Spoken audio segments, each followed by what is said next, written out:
August 15. In the contested waters near 2nd Thomas Shoal, the unthinkable unfolded at dawn. At precisely 05:45 a.m. local time, in the South China Sea, 130 nautical miles from the Philippine coast, a Chinese Type 052D destroyer, 157 meters long, armed to the teeth with Mach 3 YJ-18 missiles, rammed into the USS Benfold. An Arleigh Burke-class guided missile destroyer, displacing 200 tons and valued at $1.8 billion. This was no routine encounter. It happened during a standard freedom of navigation patrol, asserting international rights in waters Beijing claims as its own backyard. Suddenly, the Chinese ship veered aggressively, colliding with the U.S. vessel and firing warning shots from its 130-meter deck guns, sending shells whistling overhead at 120 rounds per minute. This wasn't an accident. It was a deliberate provocation in disputed waters, hotly contested between Beijing and Manila, but recognized as international airspace and seas by Washington. The impact buckled the Benfold's hull, igniting a brief fire and forcing evasive maneuvers that tested every ounce of its reinforced steel. Did the collision sink the U.S. ship? How did America strike back, erasing a Chinese naval outpost in hours? Join me in uncovering the truth behind this. The USS Benfold was patrolling to assert freedom of navigation when radars lit up at 05:45 Hanoi a.m. Chinese destroyer inbound at 25 knots. Distance, 5 nautical mile. Closing fast. By 05:45:30 a.m., it accelerated to 28 knots. U.S. bridge hailed on radio. This is USS Benfold. Maintain a safe distance. No response. Ignored. At 05:46 a.m., alarms wailed. Collision imminent. Crew shouted warnings over comms. 5:46:45 a.m., Chinese veered sharply. Intentional ram. Bow scraped the U.S. hull at 15 knots of impact. Metal screamed. Structural breach, 10-foot gap. A deck fire erupted from sparking fuel lines. Potential damage, $20 million if unchecked. Seconds ticked, 05:47 and flares burst overhead. Blinding flashes. Warning shots cracked from 130-meter guns. Shells zipped at 850 meters per second, missing by 50 feet. Crew panicked. Shouts echoed. Evasive, evasive. Captain barked orders. Ship banked 30 degrees port.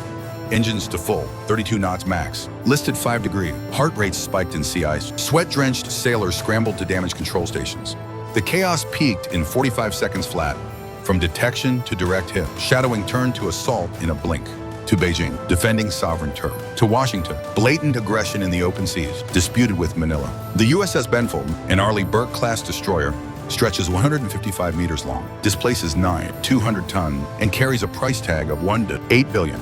It's a powerhouse, equipped with the Aegis combat system that tracks up to 100 targets at once. Armament includes 96 vertical launch cells firing Tomahawk missiles at Mach 0, 74 with a 1,000 nautical mile range, plus Harpoon anti-ship missiles, torpedo, and a 127mm main gun.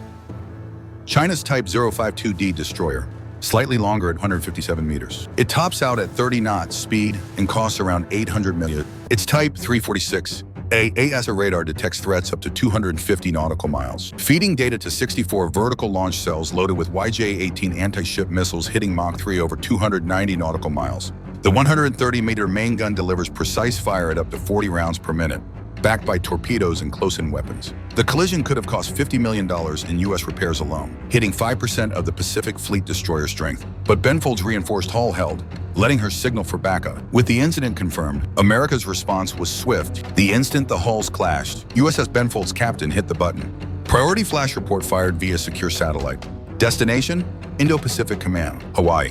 Time elapsed, 0 to transmission in 10 seconds. Within 3 minutes, data flooded in. Drone ISR feeds are streamed live. Satellite imagery locked on. Chinese ship's origin confirmed. Fortified naval base on an artificial island. Distance, 150 nautical miles. Launch point for the aggressor. Analysis hit hard. Ramming profile, deliberate. No navigation glitch. Intentional vector change. Speed spike matched aggression patterns. Under U.S. rules of engagement and international law, this screamed unprovoked attack. Sovereign vessel targeted in open waters. Act of aggression. Pure and simple. Alarms blared across networks. Tension spiked in ops rooms. Red lights flashed in command centers. A decision was imminent. By 6 a.m. sharp, a secure video link snapped to life, connecting the chairman of the Joint Chiefs of Staff, the Indo-PACOM commander, and the president in the White House Situation Room. Screens flickered with real-time feeds. Damaged hull of the Benfold. Satellite overlays of the Chinese base. The stakes were crystal clear. Briefings poured in. Collision analysis, threat assessments, potential escalation costs, $50 million in immediate repairs, plus strategic fallout.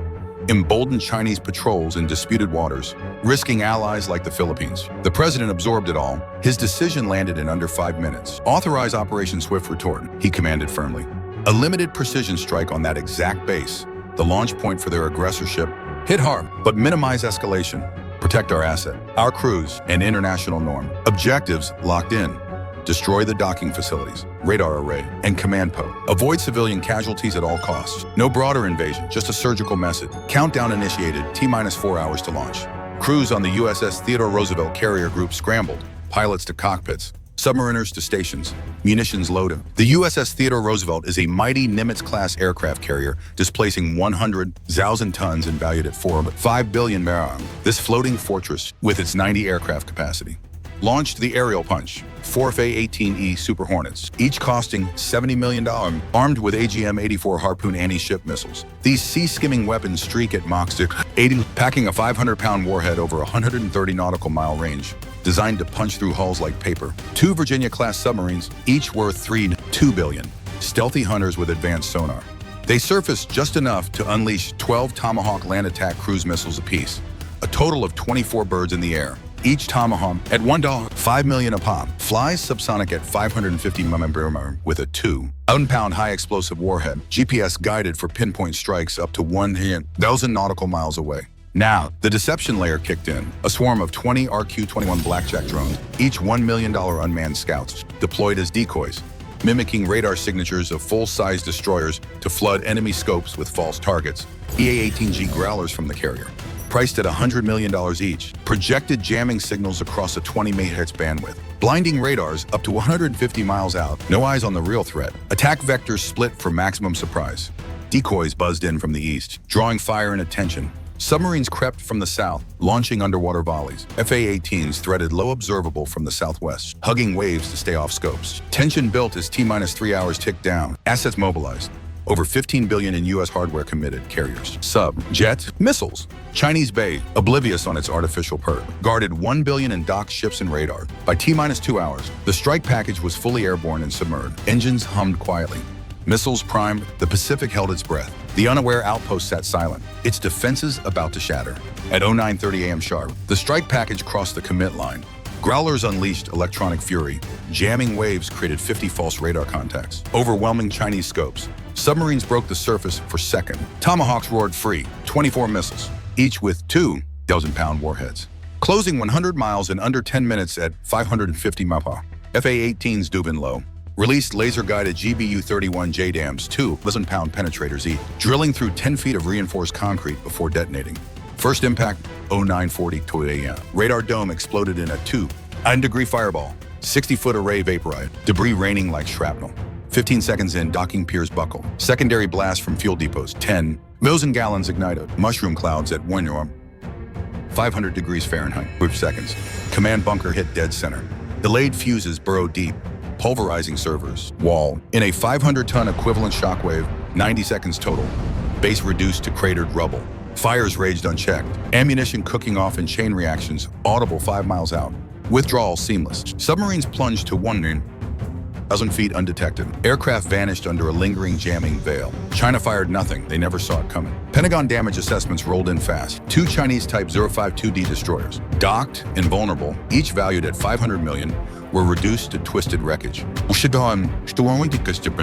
One advanced radar system, worth $150 million, obliterated in the initial blast. Total direct losses for Beijing, $800 million in hardware, erased in under 2 minutes of precision fury. Operationally crippling. A 150 nautical mile blind spot ripped open in China's coastal naval defenses, handing U.S. carrier groups free lanes to dominate key maritime corridors. The world reacted swiftly. The president's statement went global. Backed by declassified satellite imagery and logs, we defend our ships, our crews, and our freedom to navigate under Article 51 of the UN Charter. Allies rallied. The Philippines, Japan, and Australia issued support within an hour, branding China's ramming reckless and destabilizing. Asian stock markets dipped 2% in the chaos, but rebounded as traders grasped the strike's controlled scope. No wider war, just a measured message. Behind the scenes, intelligence caught China's Eastern Theater Command scrambling. Mobile units redeployed inland, radar nets reshuffled. Humiliation stung deep. $800 million in cutting-edge assets vaporized by forces they never detected. The second Thomas Shoal incident wrapped up in less than a day. but its echoes would resonate for years. America's fleet returned unscathed to base after logging 5,000 nautical miles, engines cooling under Guam's dawn. This wasn't just a tactical win, it reinforced U.S. deterrence in the Pacific. A stark reminder to Beijing: aggression invites swift, unseen retribution. Stealth naval tech remains unmatched, joint ops seamless, political will ironclad. In Allies' eyes, treaties like the U.S.-Philippines Mutual Defense Pact proved rock solid. As tensions simmer in the South China Sea, one truth lingers: challenge American resolve, and the response will be certain, surgical, and shattering. If you were present in that situation room, facing the ramming of a U.S. destroyer, would you retaliate immediately or seek diplomatic talks first? Drop yes or no in the comments below. And tell me, what do you think China's next move would be? Escalation? Retreat? Or something bolder? If this hypothetical scenario gripped you with its high-stakes naval showdown, smash that like button to show your support. Subscribe to Fleet Signal Us for more in-depth military analyses and simulations. And share this video far and wide to spread the truth behind the headlines. Thanks for watching. Stay vigilant out there. Disclaimer: this content is a work of fiction, intended for entertainment purposes only. Any resemblance to real events, places, or people is coincidental. The content does not represent the official views of any organization and does not promote violent, illegal behavior, or discrimination. Viewers should exercise their own judgment and not use this content for purposes other than entertainment.